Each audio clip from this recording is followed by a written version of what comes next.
This is part 2 of this chapter 6, section 6 lesson. And these are just some word problems that come from that section. And the word problems they're going to deal with are either increases or decreases in a cost or a volume or some sort of other situation. So let's take a look at this first problem. It talks about a water tank holds 45 gallons of water.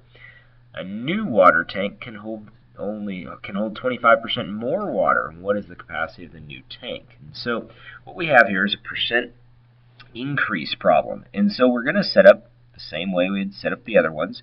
Remember, we're dealing with a part over a whole. That's what the fraction represents. And so what we always need to do is figure out what is the whole, what is the part. And then we're dealing with a percentage. And the percentage is whatever number it is over 100. So right away I see what the percentage is. It's 25%. So you already have yourself one of the fractions. We just need to figure out this other. So what is this 45 gallons? Well, it's the original water tank. The water tank holds 45 gallons of water. So this is the first one. This is our original. And so what we want to do is we want to set up our fraction as the original water tank, 45. That's the whole. That's what we start with. And then we're looking for a part. We're looking for how much more is it going to get bigger? How much more is it going to increase by? So we've got it set equal to 25 over 100. And so from there, all we have to do is cross multiply. And so we're going to multiply these numbers diagonally here. And so we have 45 times by this 25, and we set that equal to these two numbers being multiplied. And so it's 100x. And so we go ahead and do that multiplication, and when we do that, we end up with 1125. This all equals 100x. And so from that point, we can do some division, and the nice thing about dividing is that, dividing by 100 at least, is that the decimal just moves over 2 spaces to the left. 1, 2 spaces. So there it goes. So our number x is 11.25. But this is the amount of increase. This is what it increases by. It's going to increase by 11.25 gallons. 11.25 gallon increase.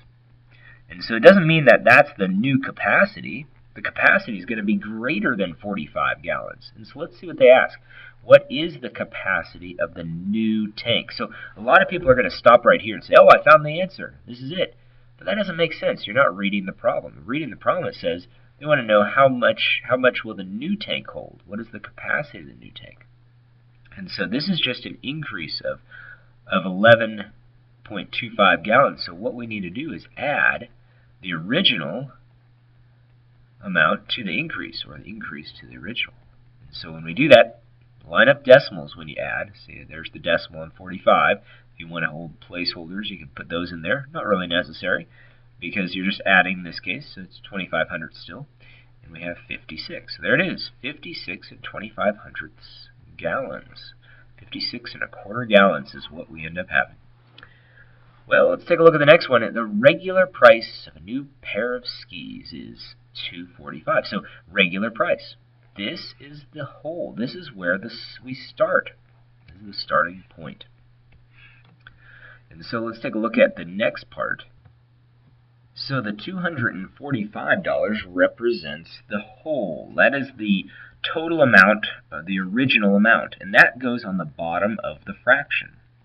So let's see what else they give us here. We don't know what the part is.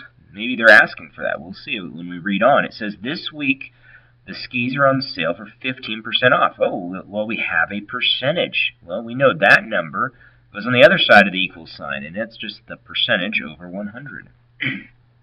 So what do they want? They want the sale price. Okay, well, when we solve this, we're not solving for the sale price directly. We're going to have to do some extra work. But what this gives us is the 15% off. This is our discount. So let's go ahead and write down what we're trying to solve for, a variable. I'm going to use D for discount. And so it's good to always express what your variable represents so that you know what you're trying to solve for. Because a lot of people think, oh, line equals sign line, I need to just set up a proportion, solve for an unknown, and that's my answer. But that's not always the case. Read further and see if they want any extra information and want any extra part of the problem to be solved. And so here we are cross-multiplying the numbers diagonal from one another, so we're left with D times by 100, or 100D, equals the 245 times by the 15. And so we go ahead and do some multiplication here. We got 100D equals, and we do that multiplication, we got, let's see, it's 3,675. And so from that point, we do some division. And the division is the easy part. Multiplication was the tough part. And so when we do that division, we end up moving that decimal 2 spaces because it's just dividing by 100. And so there's our number.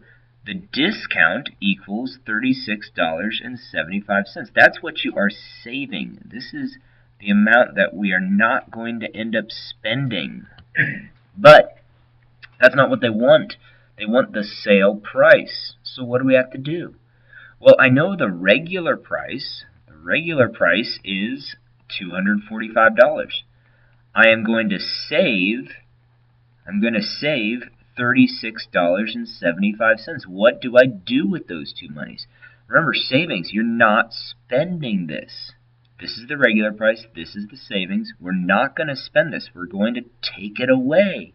And that's what we do. We take it away from the regular. Now, make sure you line up the decimals, add 2 zeros, and this is important. We've got to borrow. Got to borrow all the way back from the 4. Change it to a 3, 15 to a 14, 10 to a 9, and we're ready to do some subtraction now. So we go ahead and do that. 10 minus 5 makes 5. 9 minus 7 makes 2. 14 minus 6 makes 8. 3 minus 3 makes 0, and you bring down your 2. There it is, $208.25. There's our answer. Now let's take a look at the next one. Alright, Bianca makes beaded bracelets. Each bracelet costs $3.25 to make. Okay, well that's a starting point. We're not adding anything to this. This isn't what she's going to sell it for. This is what it costs to make it. This is our starting point. Our starting point represents our whole. So this is what goes on the bottom of the fraction. So that we already know. The starting point is the whole. That's the total amount that we're going to have on the bottom. Well, the other number up on top is our part. So let's see what that ends up becoming. Bianca sells them at a 140% increase in price. So she's going to increase the price by 140%. So 140 over 100. Now again, this is not going to give us the final answer because what are they asking for? What is the price of the bracelet? See, when we find this, this is only going to give us the markup. So this is called a markup when they're going to increase the price by a certain percent. And that's what we're going to solve for here. So let's call M the markup. It's not the final price. It's just what we're increasing it to. So there's going to be an extra part to this problem.